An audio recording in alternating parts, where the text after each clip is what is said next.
God, it's so sad, man. There's just been so many people that we've seen get killed from Chicago. It's like, it just, all the time, man. It's horrible. Yeah, I got 3 cats I deal with, primarily JoJo Capone, my man Promise, nephew Kiddo Curry. And, Chicago is a serious place. It's a lot of serious places that haven't been commercialized. St. Louis, very serious place. Baltimore, New Orleans, you know what I'm saying? It's a lot of serious, Portsmouth, Virginia. They got some serious places. They got little pockets in Boston, Beantown. Detroit, we know what that is, right? Milwaukee, they got some spots. So Minnesota, they got some spots. So, and Las Vegas is definitely one because it's a melting pot. Everybody from everywhere is through there. You know what I mean? So California been being worked on for about 15 years. It's still a little hot, but it's simmered down because a lot of the OGs communicate. My whole ride here, I'm on a line with my partner from Rolling 60s. You know what I'm saying? We discussing business and this, that, and other, and things he may need done, things he could do for me. So, we have a line of communication, but a lot of these brothers is, we got that age of 40 to 65 communicating. Remember, when it comes to gangs, we're probably the only area that have that organization to where I got G homie 65 years old, you know what I'm saying? And then I got homies that's under me that's, I really think my youngest homie that I really deal with might be 38. Anything after that, you gotta talk to them, you know what I'm saying? I don't fraternize and talk to everybody, you know what I mean? So, hopefully they can get it together. Hopefully we as a people can get it together. This is why I appreciated Charlie Kirk and his message. He looked like a You Charlie. like Charlie Kirk? I appreciate his message. You don't appreciate his message? Which message? He had a lot of them. Even though his Some numbers, stuff I agreed with, some stuff I didn't. even though his numbers are slightly off, but they're kind of on point. Like the message, I didn't know who he was. It was kind of like a Nipsey Hussle effect to me, right? You may have heard his name but didn't know who he was until after his passing. Nipsey I knew personally, right? But a lot of people seem to kind of like know who he was, or maybe they're claiming to know who he was at the time of his death. And he was young, maybe like 31. But for years, decades, we've heard our leaders, people like, Honorable Louis Farrakhan, and various other leaders telling our people that we need to slow down with what we're doing to one another. We've heard it. And when we hear our people saying it, it kind of falls on deaf ears. You get what I'm saying? It falls on deaf ears. And but when I heard him say, in his sarcastic way, cocky way, black people represent 13% of the United States, but over 50% of the violence and murder rates is happening. I knew that black people were committing these acts. And I've heard our leaders say, hey, we need to stop this. But it wasn't until I heard him say it after his death that made me go research it. So when I researched it, yes, we represent 13%, 12.8, 12.9%, and the rate is probably in the 40s. But the reason why I still honor his 50%, because when it says black people represent 13% of the United States, we now have to factor in the babies and the elderly. So if we eliminate those people from being part of the problem of violence, now it's really like 8% committing these acts. And the fact that he said it, it kind of like motivated me and others to say, hey, let's change this up. You know what I'm saying? He a lot of times he kind of remind me of me a little bit. He says the things that other people scared to say. But if you can go over here and look it up and see it, right? What is he saying wrong? He got a right not to like certain people. I don't fight him on that. You know, that's his upbringing. The man is the same age as my son. So somebody taught him that. He don't come from that. You get what I'm saying? But, you know, I don't like scary movies. You get what I'm saying? So he got the right now. Maybe he been through something. Maybe, you know, his parents and maybe his older brothers, that's what they taught him. I don't really trip that. But I think it was a lot of truth in a lot of stuff he was saying. You know, you scared to speak your piece? I'm definitely scared to speak my piece, man. Why? You know, So that lets me know you agree with him with some of the things. Oh, you know, like I'm against abortion. Okay. You know, so So like was I he said, against abortion? Yeah, he was against abortion. So Mm-hmm. some of the things I definitely agreed with. You know, some of the things I didn't agree with. You know why he was against abortion, though, right? No, I don't. So this is what's happening now. I just thought this law was put into place way back when. If you got a certain percent of black in you, they deem you to be black, right? If you look up, it's a lot of interracial relationships and marriages.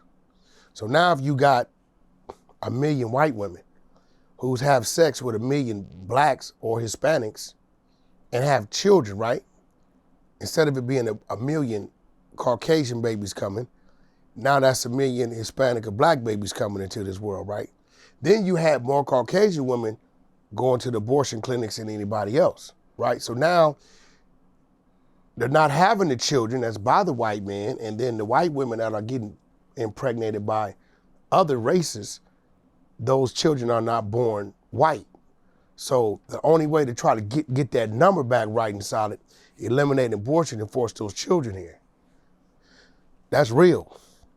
You know, I get it. Me personally, I'm just I'm American, you know, I'm just on some human being, you know. Are you a white lives, black lives, or all lives matter guy? Which one are you?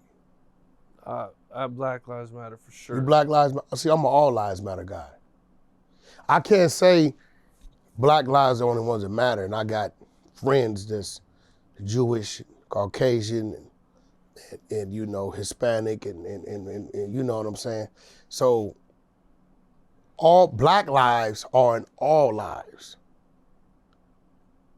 You get what I'm saying? Right. I mean, I just think that the movement was, you know, needed to bring attention from the police violence. You know, the Black People Matter. Oh yeah? You think that's what the movement should have been about? Absolutely. Yeah, you do. It should have been. That's what you think it should have about. So that movement, because this was George Floyd, right, kind of kicked off this movement, right? Right. So we had the one white guy, cop, allegedly unalive George Floyd, right? And it brought this big old thing. Things got burned down, marches, funding, all kind of things happened, right? All right. Well, let's say we get the white cops to all retire. Actually, all white cops only have desk jobs. So now they can't be in the field to shoot us or choke us or put their knee on the back of our neck. Is there still gonna be a murder rate on black people? I mean, I would assume that, you know, anytime a Slow gun down, is Cam. pulled out, you know, the person, Assume. anybody's gonna get shot, black, white, or brown. 9 out of 10 black men are killed by what violence? Police violence or black on black violence? I would probably have to say black on black violence. So even if we isolate the so-called white officers, Right. our problem. The percentage of black people killed by the police is very, very, very. So very now here go my question. So when little D-Dog come through the park to kill little Baby, but in process of killing little Baby, he hit Peanut and D-Crazy, an old lady and a kid. Why ain't they marching in the community on Lil D-Dog? How come they not holding Lil D-Dog responsible or his family responsible for his actions? Why isn't there any ruckus about what we are intentionally doing to ourselves? But as soon as one white officer, for whatever reason, in some of those situations, it may have been a little extreme, but I place some blame on the individual. When the cop tell you to get your ass on the wall, get on the wall. If you run and all this comes from that, right? It's like sometimes you gotta follow simple instructions. And not to say that the officers don't do wrong, but I'm just simply saying, when we gonna hold ourselves accountable? At what point in time? I've yet to see a march against the individuals that's doing these things actually in the neighborhood. I haven't seen it. You could really go march on the whole hood. If the whole community get together and you got one neighborhood coming through, putting in all this work, everybody else being peaceful, if all the people, the churches, all the residents, and law enforcement gonna join them. You got the Nation of Islam there, you got the Black Hebrew Israelites, march up in them dudes' park and say, hey man, Lil D-Dog need to be held accountable for this. Y'all keep going over here doing these things, right? Everybody else trying to have peace. Gangs don't have to continue the wars they've been fighting, because when gangs was created, some of them, not all of them, that wasn't created in a war. A lot of these wars started over women and drugs. At one point in time, you got these little youngsters getting put on talking about something their enemy, and they don't even know why the beef started.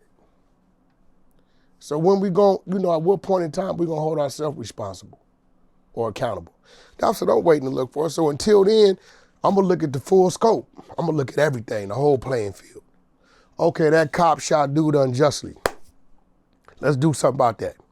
But what about dude them over here who getting a rep and getting popularity because he's shooting a bunch of people unjustly? Yeah, I mean, I hear you.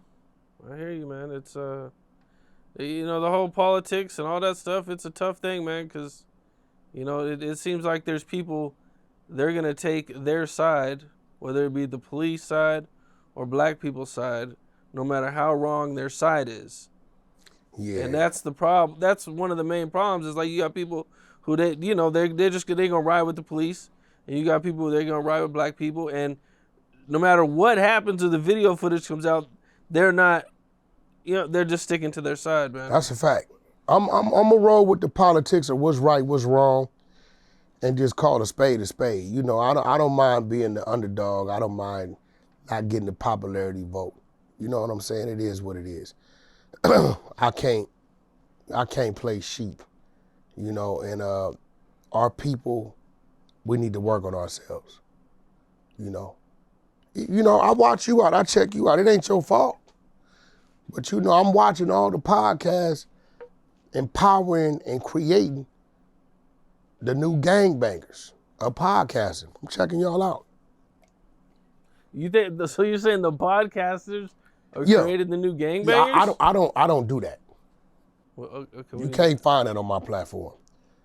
You can't even come on my platform on Clubhouse disrespecting. I don't care what side you from. But I watched you do like 2-hour interviews with dudes don't nobody know, and shout out to them, where the whole thing is just based on gang banging and stories that's gonna incite and antagonize another gang member to wanna create or commit some more violence on that gang member. Y'all getting a kick out of this. Y'all need to be held accountable. Adam, he's shying away from it. You know what I'm saying? He's now kind of catering to those dudes that come from the streets that he think are a little more mature. The Aunt Hefes, you know what I'm saying?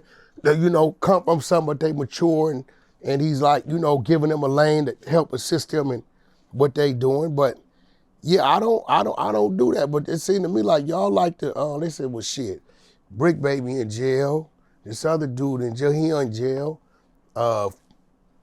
X4 in jail. So we gonna grab this other dude and let him tell us about his war stories, or who they stopped out, stabbed up, beat up, and you know, we're gonna promote this. See, you are helping justify, in a sense, Charlie Kirk and what he's saying are people all about. You interviewed Compton Rick Rock, right? Yes. Compton Rick Rock is really who he is. I know this man. Been knowing him over 2 decades and some change, right? You see the way he carry himself when you having a conversation with him? Yep. But then you just interviewed another dude, I don't know where he was from, bunch of tattoos on his face, had all his homies behind him. Oh, Western Face. Western Face, right? And shout out to Western Face because Western Face is doing what he know to do. He's doing what he set back while he was in prison and saw what people was doing. And he like, shit, nigga, I'm this, I'm that. I'm good on the yard, I done did this, I'm gonna get out and tell my story. I'm more gangster than this dude and I get it, right? But you see the difference between the conversation with Western Face and the conversation with Compton Rick Rock? Right. They're 2 different places in their life, for sure. Compton Rick Rock very rarely will say something about an individual that's going to incite something else after his interview. I don't know the people Western Face was talking about, but he was telling some stories, and I'm going to be real. I believe he's pretty authentic in the stories he's telling. But I would hate Western Face and to watch him make those sacrifices. I think he was like 90 days to the house, 2 months or something to the house, and he went on a skit. A few times. And he ended up doing an extra like 8 years or so, right? Right, yep. I would hate to see him go through that and that sacrifice and then come to the streets and then put himself in a situation where he's looking at another 80 years. That's all I'm saying. It's a story he can tell, right? And I believe we have glamorized and glorified the wrong stories in the wrong way. He could tell his story in a way to where it's helpful, like, you know, letting the kids know, hey, look, man, this is why you don't want to go to prison. I was 2 months to the house and I was called upon. I wasn't forced, I had a decision, but because I was heavy into my banging and true to that, I did that and it got me this and it got me that. But you, Cam Capone, you took pride in using your platform to letting Western Face antagonize and go at others, right? And I'm not mad at you. I'm just letting him tell his story. I'm not mad at you because I know when it comes to business, that's what gets the views. This is what I do know. I know this for a fact. I'm not mad at you. I'm not mad at Western Face. Matter of fact, I really want to sit down with Western Face because he may not know another way. You get what I'm saying? Mm-hmm. And within watching him, I seen he can articulate himself. He had the same problem one of my little homeboys on Clubhouse used to have. And I believe R&B actually made a bet.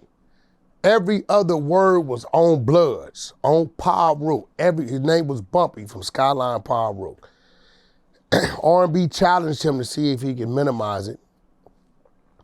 And I think I bumped heads with him because I got tired of hearing him say it. Why? Because I know he's educating somebody else in there. You get what I'm saying?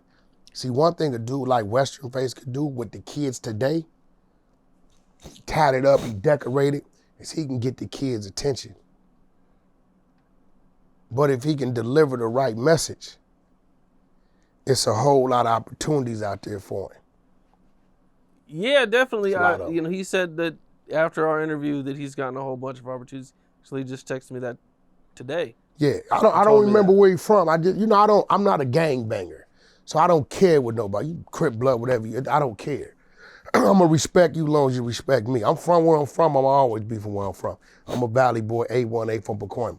12700 the Noms of Projects. That's where I grew into my gangbanging. You know what I'm saying? So, far as me wearing that Paul ruled my back pocket. That's never gonna go anywhere because I can't forget the unforgettable. The minute I forget that I come from that, somebody else is gonna see me and remember when I was that. So it's kind of like you in the trick bag, you know what I'm saying? Like, you know, you come from that and that's what it is. So you don't have to add to it, but you gotta still stay on your toes for it, you know what I mean? But I think we should get some of these young brothers, man. It's a lot of them. Sporty Face. He's a great example. Have you interviewed Sporty Face yet? Yep. He's a great example on someone I could say, and I maybe spoke with him once or twice, someone I could say comes from it, but he's carrying himself in a different way about it. We need more of that.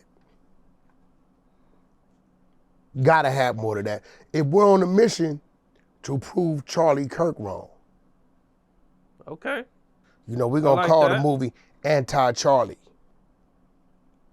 Yeah, we just created that right here on Cam Capone. That's what's up. Anti-Charlie is created for everybody in the streets of the United States of America, including Hawaii and Alaska, right? Listen, man, let's cut back. Let's do what we gotta do to try to eliminate this gang violence. Some of these things can be handled differently. It's a fact. You get what I'm saying? You know, I'm in a whole nother lane, nothing but sports. Yeah, I'm not used to this Wack100, man. Oh no, we're gonna talk about what we're gonna talk about. Yeah. I'm always gonna catch flack for speaking my truth or exposing the truth. I'm gonna catch that, you know. What's up? This is Cam Capone. We got more content like this coming soon, so hit that like button, subscribe, and stay locked in to Cam Capone News.